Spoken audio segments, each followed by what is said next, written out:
मिठी आई जवानी थे सबने देखी जल्दी नहीं किसे देखी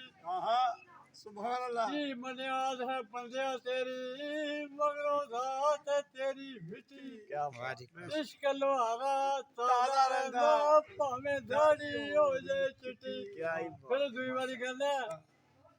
हां जीव जो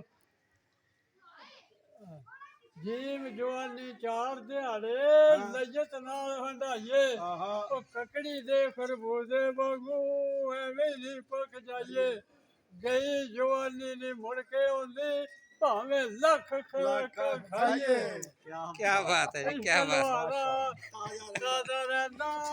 चल छड्ड लुहारा गान दा कहना चल सन्नी थोड़ा भाइये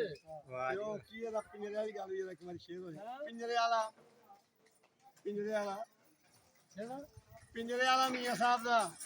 ਅੱਛਾ हाँ। ਉਹ आहो बोल भी बारे भी छेड़े बड़ा ਵਾਰਾ ਟੁੱਟੇ ਭੱਜੇ ਪਿੰਜਰੇ ਤੇ ਪੰਛੀ ਹੋਇਆ ਆਜ਼ਾਦ हां जी ਉਹ ਜਿਸ ਘਰ ਮੌਜਾਂ ਮਾਰੀਆਂ ਹੁਣ ਰਹਿ ਨਹੀਂ ਦਿੰਦੇ ਰਾਤ हां जी